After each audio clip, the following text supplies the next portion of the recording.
رمضان الرحمة وافانا فأضاء الدنيا ألوانا مولانا فيه وفقنا زدنا يا ربي إيمانا يا صائم خذ بالأخلاق إشراقا فوق الإشراق واشرب إن أعطاك الساقي كاسا بالفرحة ملآنا يا صائم خذ بالأخلاق إشراقا فوق الإشراق واشرب إن أعطاك الساقي كاسا بالفرحة ملآنا رمضان كريم رمضان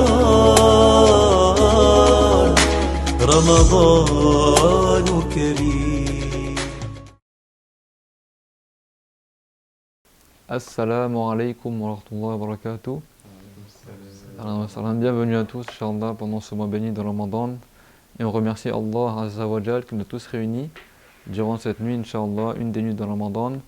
Ramadan, le mois dans lequel Allah Azza wa Jal a fait descendre le Coran honoré. Et il a dit Subhana dans Surat Al-Baqarah Shahru Ramadan alladhi unzila fihi al-Qur'an hudan lin-nas wa bayyinatin min al-huda wal-furqan. Dire le mois de Ramadan dans lequel Dieu a fait descendre le Coran en tant que bonne guidance pour les gens, et wa bayyinatin min al-huda, ça veut dire des choses détaillées qui éclaircissent la vérité. Wal-furqan, c'est le deuxième nom du Coran, ça veut dire le livre qui a fait la distinction entre le vrai et le faux. Le Coran, on peut l'appeler Qur'an, on peut l'appeler Qur'an, et on peut l'appeler aussi Al-Furqan, c'est-à-dire ce qui fait le farq, bayna al-haqq wal-batil, qui fait la distinction entre le vrai et le faux. D'accord? Dans le Coran, il y a la vérité. Je l'ai dit, ذَلِكَ الْكِتَابُ لَا رَيْبَ فِيهِ ذَلِكَ الْكِتَابُ لَا رَيْبَ فِيهِ. Ça veut dire, ce livre-là, il n'y a pas de doute dans son sujet, il n'y a pas d'incertitude quant à la vérité qu'il contient. Et donc le mois de Ramadan, c'est le mois du jeûne, et c'est aussi le mois dans lequel a été révélé le Coran. Et Inch'Allah, aujourd'hui, on va parler d'une nuit éminente, qui est la nuit aussi dans laquelle a été descendu le Coran, et c'est la nuit de Laylatul Qadr, qui peut être n'importe quelle des nuits de Ramadan. Ça peut être ce soir, tout comme demain soir, et on va détailler ça, Inch'Allah, Tabaraka wa ta'ala, aujourd'hui. Et j'ai choisi de débuter cette série de cours par le Sahih al-Bukhari, qui est le livre le plus sûr après le Coran honoré. D'accord? Certains savants ils ont dit que c'est le Sahih de Muslim, ça ils ont dit que c'est le Bukhari, et la plupart des savants ils ont dit que le livre le plus sûr après le Coran à notre époque, aujourd'hui, dans cette communauté, c'est le Sahih al-Bukhari. Mais voilà, c'est pas comme le Coran. Le Coran c'est encore plus fiable que les livres de hadith, et al-Bukhari c'était celui qu'on appelait Amir al-Mu'minin. D'accord, c'est l'émir des croyants dans la science du hadith. D'accord, c'est un grand savant, comme vous savez, un savant du salaf, l'imam al-Bukhari, qui était un savant mujtahid, et son livre al-Bukhari, il a fait lui-même les chapitres dedans, et en fait, c'est dedans, il a cité les arguments qu'il a utilisés pour son ijtihad. En fait, dans son livre, il a cité en fait toutes les preuves du hadith pour fonder son école de jurisprudence. Donc là, ce qui parle de la foi, la croyance, la purification, la prière, tous les chapitres. Et dans le chapitre du jeûne, le chapitre de Ramadan, il a cité un chapitre qu'on appelle Kitabu Fadli Laylatul Qadr. Il a fait un chapitre entier juste sur le mérite de Laylatul Qadr, la nuit du destin, la nuit du mérite, comme on va l'expliquer, Inch'Allah, aujourd'hui. Bismillahirrahmanirrahim. Alhamdulillahi Rabbil Alamin. له النعمة وله الفضل وله الثناء الحسن وصلوات الله البر الرحيم والملائكة المقربين على سيدنا محمد أشرف المرسلين وحبيب رب العالمين وعلى جميع النبيين اللهم علمنا ما جهلنا وذكرنا ما نسينا وانفعنا بما علمتنا وزدنا علما وإنا نعوذ بك من حال أهل النار رب اشرح لي صدري ويسر لي أمري واحلل عقدة من لساني يفقه قولي آمين. أما بعد, Allah tabaraka wa ta'ala dit dans le Coran honoré: وَتَعَاوَنُوا عَلَى الْبِرِّ وَالتَّقْوَى وَلَا تَعَاوَنُوا عَلَى الْإِثْمِ وَالْعُدْوَانِ. C'est-à-dire, et entraidez-vous pour les œuvres de bien et la piété, l'obéissance à Allah, accomplir les obligations, éviter les interdits, et ne vous entraidez pas pour le péché et la désobéissance à Allah. Donc on met cette intention, Inch'Allah, d'être pieux, d'accomplir les obligations, et on fait ça avec une bonne intention, lillahi ta'ala, par application de la parole du prophète, sallallahu alayhi wa sallam: innamal a'malu binniyat wa innama likulli imri'in ma nawa, qui est le hadith que c'était aussi au début du Sahih al-Bukhari, dans lequel le prophète alayhi salam a dit: certes, les bonnes œuvres ne valent que par les intentions, et certes, chaque personne a pour elle, c'est pourquoi elle a fait l'intention. Et donc, Inch'Allah, on fait une bonne intention, lillahi ta'ala. La nuit, les gens, ils font aussi cette tarawih, qui est sunna, mais sachez aussi que le prophète alayhi salam, il a dit à Abu Dharr al-Ghifari, qui était un des compagnons, qui était rentré en islam à l'époque du prophète alayhi salam, la tribu de Ghifar, qu'on appelle Jundub ibn Junada, il a dit: Ya Aba Dharr, lan tardwa fatata'allama ayatan min kitabillahi khayrun laka min salati miyati rak'a. Ça veut dire: ô Abu Dharr, si tu sors de chez toi pour apprendre un seul verset, une seule ayat du livre de Allah, c'est mieux que de faire 100 rak'a, 100 unités de prière sunna bien sûr. Et après il a dit: wa an takhruja an tardwa fatata'allama baban min al-ilmi khayrun laka min salati alfi rak'a, min an-nawafil. Et si tu sors de chez toi pour apprendre un chapitre de la science, ça c'est un chapitre aussi dans la science, c'est le chapitre d'Al-Qadar, et ben tu as plus de récompense que si tu faisais 1000 rak'at de prière sunna. Et le tarawih, c'est 20 rak'at à chaque fois. Des Shafi'i, il a dit c'est ni plus ni moins, c'est 20 rak'at. Et après tu as Shafi'i al-Witr, c'est 3 rak'at, 2 et 1. D'accord? Bah, si quelqu'un fait tarawih pendant tout Ramadan, il n'arrive pas à 1000 rak'at. C'est 600 rak'at. Tu vois? Et si tu fais le Shafi'i al-Witr, ça te rajoute en plus d'autres rak'at. D'accord? Donc si tu fais 20 tous les jours et il y a 30 jours dans le mois, ça fait combien? Ça fait 600 rak'at. Et après, si tu fais 3 rak'at tous les jours, 3 fois 30, ça fait 90. Donc en tout, ça fait 690 rak'at. Ça, si tu as fait tout le tarawih pendant le Ramadan. Toute la récompense que tu as dans les prières sunna, tu n'arrives même pas aux récompenses que si tu prenais un cours de religion pour apprendre un chapitre de la religion. Tu vois? Donc ça veut dire que pendant le Ramadan, certes, on fait la prière, on récite le Coran, mais aussi on apprend la religion. Et Abdullah ibn Abbas, kana yukhraju al-ulama al-fuqaha fi Ramadan. Nas yadrusun ma'ahu wa fi akhir ash-shahr yakunu min al-ulama. Il formait les gens pendant le Ramadan, et à la fin de Ramadan, c'était des savants, ces élèves. Profiter de la science. Il y a beaucoup de récompenses aussi dans la science, parce que apprendre la religion, tu apprends soit quelque chose qui est un devoir sur chaque musulman, comme le minimum indispensable à savoir, la purification, la prière, tout ça, ou soit par exemple la science du hadith, comme on va le voir aujourd'hui, Inch'Allah, qui est un devoir communautaire. Il faut qu'une partie des musulmans, ils prennent par transmission les hadiths, le Coran, tout ça. Donc dans tous les cas, tu accomplis soit une obligation d'ordre personnel, ou soit une obligation d'ordre communautaire. C'est-à-dire qu'une partie des musulmans, ils le font, et le reste, ils en sont déchargés. Donc Inch'Allah, aujourd'hui, on va lire, Inch'Allah, quelques hadiths du Sahih al-Bukhari, par chaîne de transmission orale que nous, on a pris, alhamdoulilah, dans les pays du Sham, par chaîne de transmission qui remonte jusqu'à l'imam al-Bukhari, rahimahullah. Pour la baraka, et durant cette nuit, également, qui peut être la nuit de Al-Qadr, et qui est une des nuits de Ramadan. Bismillahirrahmanirrahim, Kitabu fadli laylatil qadr. Donc il commence en disant Bismillahirrahmanirrahim. Je commence par le nom de Allah, Ar-Rahman Ar-Rahim, celui qui est très miséricordieux. Et il a dit chapitre, Kitab en arabe, ça veut dire ce qui rassemble. C'est pas que le livre à la base, ce qui rassemble les hadiths concernant le mérite de Laylatul Qadr. Après, il y a des sous-parties. Donc il a dit Babu fadli Laylatul Qadr. Donc chapitre, le mérite de Laylatul Qadr. Wa qawlillahi ta'ala Inna anzalnahu fi Laylatil Qadr. وما أدراك ما ليلة القدر ليلة القدر خير من ألف شهر تنزل الملائكة والروح فيها بإذن ربهم من كل أمر Salamun hiya hatta matla'il fajr. Donc il a cité, comme vous savez, surat Al-Qadr, ça veut dire qu'il a dit que Allah Ta'ala, donc c'est le chapitre qui concerne le mérite de Al-Qadr, et la parole de Allah Ta'ala, il a cité la sourate. Donc Laylatul Qadr en arabe c'est Al-Qadri, d'accord, c'est pas Al-Qadari, Al-Qadru. Wal-Qadru bil-lugha yani biji bimarna Taqdir, Taqdirullah Ta'ala, Qada'ullah, ti bimarna kazalika Tadwiq, ou kazalika القدر بمعنى القيمة يعني الفضل. Donc Laylatul Qadri, Al-Qadru en arabe, parce que c'est pas Laylatul Qadari, il y en a qui croient que c'est, ils disent la nuit du destin. En fait le Qadru en arabe c'est pas forcément le destin.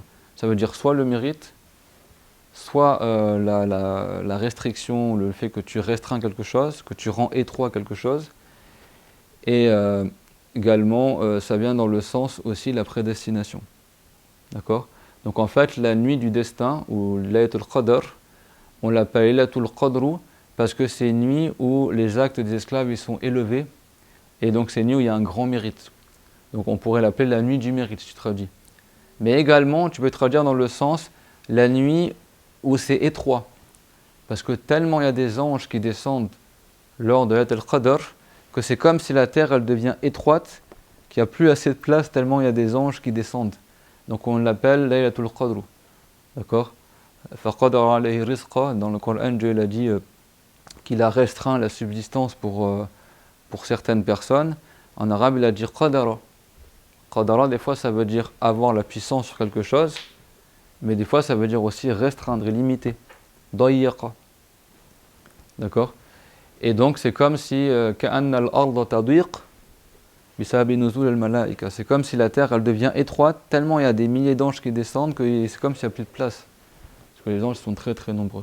Donc on l'appelle aussi, et même c'est rapporté que l'ange Jibril lui-même il descend avec un groupe d'anges cette nuit-là. D'accord? Laylatul Qadri. Donc on l'appelle la nuit de l'étroit, je sais pas, on pourrait dire l'étroitissement yani, de la terre, tellement les anges y descendent. Là, la langue arabe elle est vaste. Il n'y a pas qu'un seul sens pour Laylatul Qadr.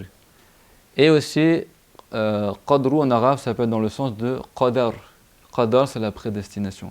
Parce que durant cette nuit-là, Dieu fait savoir aux anges des choses qui vont se passer dans l'année. C'est qui va vivre, pas tout bien sûr, il n'y a que Dieu qui sait tout. Mais par exemple, qui c'est qui va mourir, qui c'est qui va naître, certaines choses, événements importants qui vont se passer durant l'année, jusqu'à la nuit suivante de Laylatul Qadr du Ramadan d'après. D'accord? Donc les anges, certains anges, Dieu leur fait savoir certaines choses qui vont se passer au cours de cette année-là, entre les deux nuits de Al-Qadr. Donc on l'appelle la nuit du destin, parce que Dieu fait savoir certaines choses du destin aux anges. C'est clair? Donc il y a trois explications, trois interprétations du mot Laylatul Qadri. Mais dans tous les cas, les savants n'ont pas divergé que c'est durant cette nuit-là, honoré que Allah Ta'ala a fait descendre le Coran, pas sur terre, dans le premier ciel. D'accord? Allah Ta'ala, il a ordonné à l'ange Jibril, qui est le meilleur des anges, de prendre l'écriture du Coran, min al-Lawh al-Mahfouz, de la table préservée qui est au-dessus du trône selon un avis, et selon un avis elle est sous le trône, une plaque qui est immense, qui fait des centaines d'années de marche de large, qui est immense et magnifique, et dessus c'est écrit tout ce qui va se passer dans le bas monde. D'accord? Pas tout ce qui est prédestiné, mais tout ce qui va passer dans le bas monde c'est écrit, et dedans il y a les livres révélés aussi, le vrai Torah, le vrai Évangile, et également le Coran. Donc avant même que Dieu fasse descendre le Coran sur terre, le Coran était déjà marqué. Fait l'Lawh al-Mahfouz sur la table préservée. Allah Ta'ala a ordonné à l'ange Jibril de monter là-haut et de récupérer l'écriture du Coran.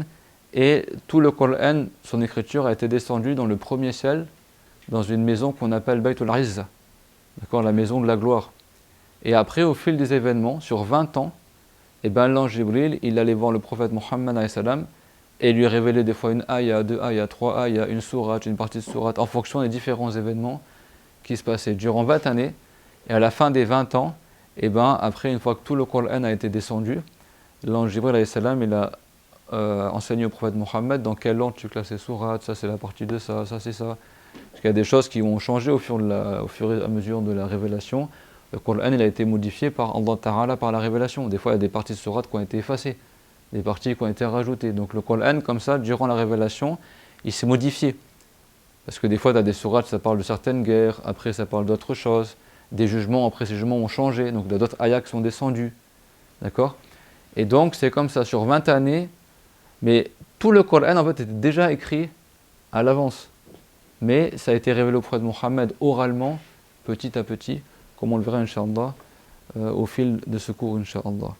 Et après, Allah tabaraka wa ta'ala, il a dit وَمَا أَدْرَاكَ مَا لَيْلَةُ الْقَدْرِ, c'est-à-dire, et qui t'a fait savoir qu'est-ce que Laylatul Qadr? Ça veut dire, c'est comme pour marquer l'éminence, les ta'zim, les tafrim.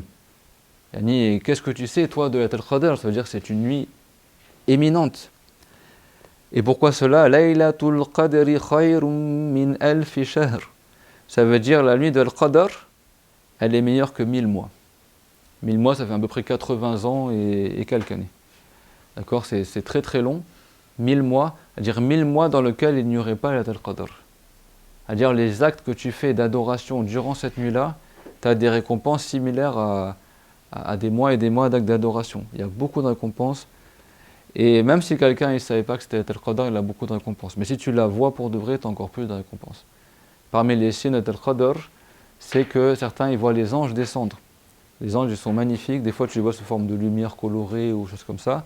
Ou des fois il y en a, ils voient même les anges se serrer la main, descendre dans le ciel, tu vois des lumières la nuit. Après c'est pas toutes les lumières que tu vois pendant le Ramadan, c'est forcément les anges. Tu as aussi ce qu'on appelle Anwar Ramadan, les lumières de Ramadan. Mais Laylatul Qadr c'est quelque chose qui est encore plus fort que les lumières de Ramadan. Certains ils voient les arbres prosternés. Parmi les signes que c'était Laylatul Qadr, le soleil au petit matin il se lève tout blanc, tout naqi, il est tout pur, d'une blancheur éclatante. D'accord? Et certains, ils voient Laylatul Qadr, et en fait, ils voient dehors comme s'il faisait jour, alors que c'est la nuit. An-Nawawi, rahimahullah, quand il était petit, il a vu Laylatul Qadr. Il s'est réveillé la nuit pendant le Ramadan, et il regardait dehors. Et c'est comme s'il faisait jour, mais le salon ou la pièce dans laquelle il était, il faisait sombre, c'est la nuit en fait. Mais il fait sombre dans la maison, mais dehors c'est comme s'il fait jour, il voit ce qui se passe dehors. Et il a appelé sa famille, il a réveillé ses parents, tout ça, il a dit regardez et tout. Et ses parents ils ne voyaient pas, mais lui il voyait quand Dieu l'a honoré par cela. Et si quelqu'un il voit Laylatul Qadr, qu'il invoque, ça doit aller exaucer. Même Aïcha a demandé au prophète qu'est-ce qu'on dit si on voit Laylatul Qadr? Tu dis Allahumma innaka tuhibbul afwa fa'fu anni. C'est-à-dire oh Allah, certes tu agrées de pardonner, alors pardonne-moi. Ça c'est parmi les invocations que le prophète il nous a recommandé de dire si jamais tu vois Laylatul Qadr. Encore une fois, il y a deux hommes vertueux qui ont vu Laylatul Qadr. C'est tellement impressionnant à voir qu'il y en a un, il s'est évanoui, l'autre il a fait des doras, et l'autre il l'a vu, il s'est évanoui en fait. Il a eu la récompense d'avoir vu, mais il n'a pas pu profiter au niveau des invocations. Et l'autre il a profité à faire des invocations. Et certains ils la voient plusieurs fois. C'est Dieu qui donne, masha'Allah. C'est Dieu qui donne. Après, c'est pas parce que tu l'as pas vu que ça veut dire que tu n'as pas un bon état. Mais Dieu l'accorde à qui il veut, subhanahu wa ta'ala. Mais dans tous les cas, c'est pour ça que Dieu il a caché Laylatul Qadr, comme on le verra dans le Bukhari, c'est rapporté. Il nous a caché c'est quel jour. Et beaucoup de savants ils disent qu'en fait ça peut être n'importe quelle nuit de Ramadan. Ça, ils ont dit c'est dans les 10 derniers jours de Ramadan. D'accord? Mais si toi tu fais des actes d'adoration, même apprendre la religion c'est un acte d'adoration qu'on a dit meilleur que les prières sunna, meilleur que les jeûnes sunna. D'accord? Et parce que apprendre la religion c'est pas sunna dans le sens recommandé mais c'est obligatoire. Et donc si quelqu'un toutes les nuits de Ramadan il fait des actes d'adoration, forcément il y aura une des nuits où c'est Laylatul Qadr. D'accord? Même si tu l'as pas vu, tu as beaucoup de récompenses. Donc qu'est-ce qu'on a dit? C'est déjà une nuit dans laquelle les actes d'adoration, les récompenses sont multipliées, et c'est une nuit qui est meilleure que 1000 mois dans lesquels il n'y aurait pas Laylatul Qadr. Il y a quoi aussi? Tanazzalul malaikatu war-ruhu fiha bi'izni rabbihim min kulli amr. Dedans descendent les anges et l'âme. Ce qu'on appelle le Saint-Esprit, Ruhul Qudus. C'est l'âme honorée, l'Esprit Saint, et c'est l'ange Jibril alayhi salam. Son âme, elle est honorée par Allah Azza wa Jal. Cette âme-là honorée, et Jibril, selon l'avis des savants, c'est quoi? C'est que c'est le meilleur des anges. C'est le chef de tous les anges.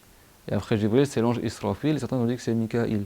Jibril lui-même en personne, alayhi salam, qui est le meilleur des anges, il descend durant la nuit de Laylatul Qadr. Donc imagine toute la baraka qu'il y a. Et il descend avec des groupes d'anges aussi. Tanazzalul malaikatu war-ruhu fiha bi'izni rabbihim min kulli amr.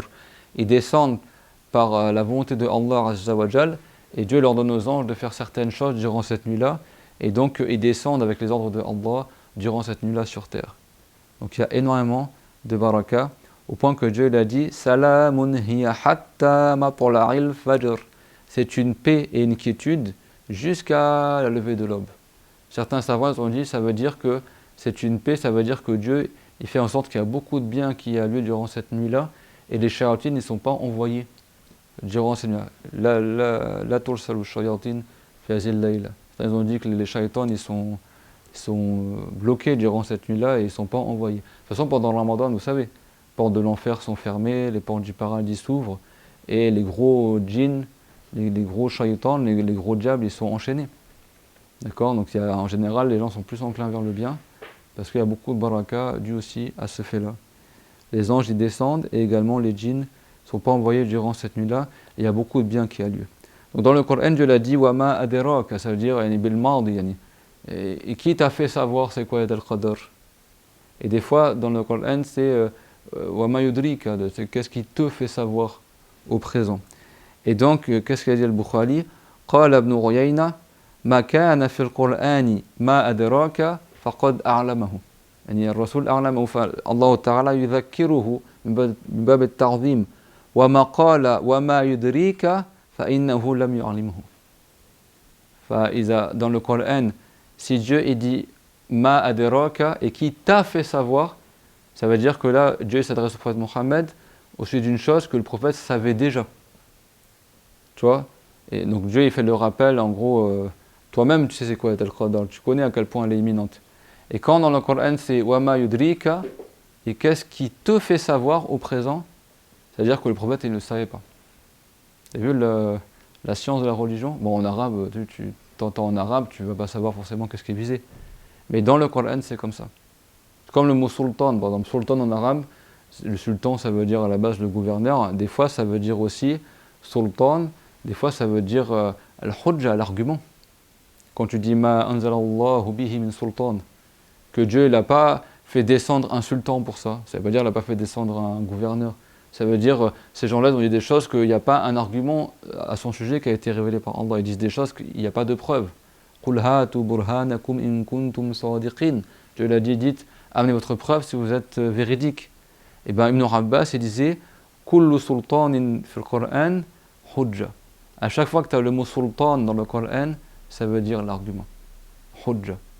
Quand dans le Coran, c'est rapporté qu'au jour dernier, les non-croyants, ils ne pourront pas franchir la barrière des anges, illa min sultan, sauf s'ils ont un sultan. Ça veut dire, sauf s'ils ont un argument. Au jour dernier, ils n'auront pas d'argument au jour dernier. Les anges, ils entoureront les gens et les bloqueront. Et personne ne pourra s'avancer si ce n'est par la volonté de Allah Azza wa Jal. À chaque fois que tu as le mot sultan dans le Coran, ça veut dire al-hujja, c'est-à-dire la preuve. Alors que les gens, quand on dit sultan aujourd'hui, ils comprennent le sultan. Celui qui a le sultan en arabe, ça veut dire l'autorité. Le sultan, c'est celui qui a l'autorité. Mais des fois, ça veut dire aussi l'argument. Ce qui fait autorité dans l'argumentation. Vous avez vu, le Coran, c'est une science. C'est vrai que même Al-Bukhari lui-même, à la fin de son livre, il y a le tafsir, ce qui est rapporté dans le tafsir, tout ça. Et même lui, souvent, il commence ses chapitres par des ayats du Coran. Et des fois, quand il y a des paroles de compagnons, des gens du salaf, il les cite aussi dans... Là, on n'est pas dans le hadith, on est dans l'introduction, c'est le titre du chapitre. Mais là, c'est tout ça dans... Là, j'explique un peu, mais...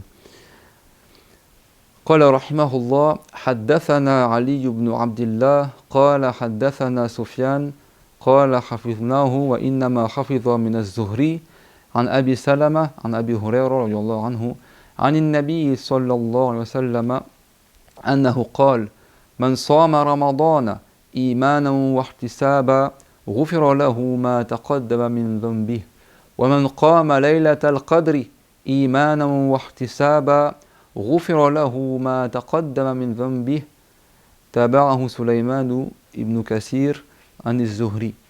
Donc dans ce hadith, d'accord, quand tu lis la chaîne de transmission des hadiths, des fois il n'y a pas tous les mots qui sont notés.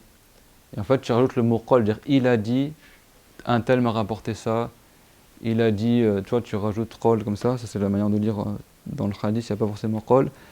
Et donc il rapporte de Abu Hurayra, la chaîne de transmission, que le prophète alayhi salam, il a dit man sama ramadan, celui qui jeûne ramadan, imanan wa ihtisaba. Parfois, il croit en l'obligation de Ramadan, il croit en l'islam, et il recherche la récompense par son jeûne. Ghufira lahu ma taqaddama min dhanbi, il lui sera pardonné ce qu'il a fait comme péché. Wa man qama laylatal qadri imanan wa ihtisaba, ghufira lahu ma taqaddama min dhanbi. Et celui qui aura fait des actes d'adoration. Alors, qama en arabe, c'est-à-dire se mettre debout, mais souvent ça veut dire faire la prière ou veiller cette nuit-là, en acte d'adoration, parfois et par recherche des récompenses, et pas comme ça par infatuation, ou non, il fait ça pour l'agrément de Allah, Dieu lui pardonnera ce qu'il aura fait comme péché. Donc le fait de jeûner Ramadan, c'est une expiation des péchés, également le fait de faire des actes d'adoration durant la nuit de Laylatul Qadr, c'est une expiation aussi des péchés. Il y a beaucoup de bien en cela, dans Ramadan et aussi dans Laylatul Qadr.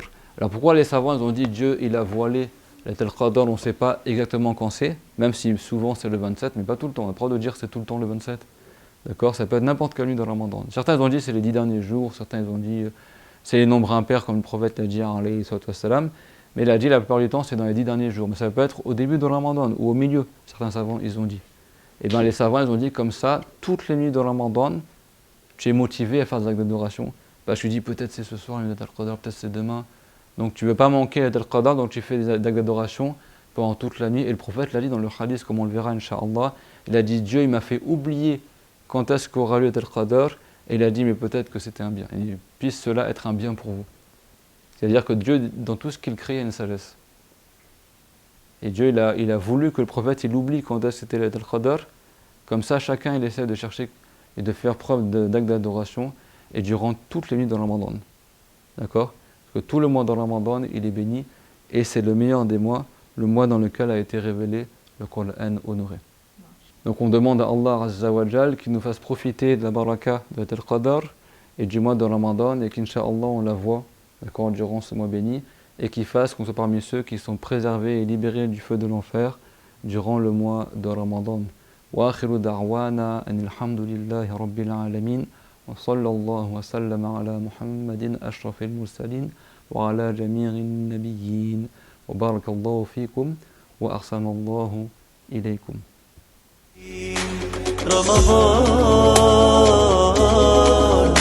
رمضان كريم. Bah oui, mais c'est quoi Allez, rasseyez-vous, on refilme. Souriez et tout, c'est dès qu'on a fini. Oh, allez, va le dos. J'ai les lumières, je crame, c'est trop chaud. Ah ouais? C'est quoi ces élèves? Même pas qu'ils vous filmez. Eux, ils ont juste à écouter, tu vois. Il n'y a rien qui va là.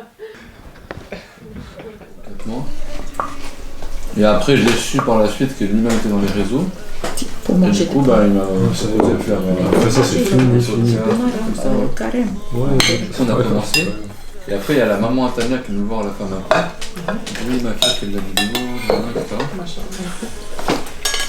Pour moi, au début, bien sûr, j'y croyais pas. Elle a insisté, et après, elle m'a dit, bah, le matériel, tout ça. J'ai dit, bah, si c'est sérieux, moi, ça m'intéresse et tout. Et en fait, on a vraiment les mêmes. C'est ça, non? Mais c'est moi qui ai envoyé ma maman en mission. Ah ouais? Ouais. Il lui dit oui. Mais en moi, fait, de base, c'était pour faire des cours à la maison.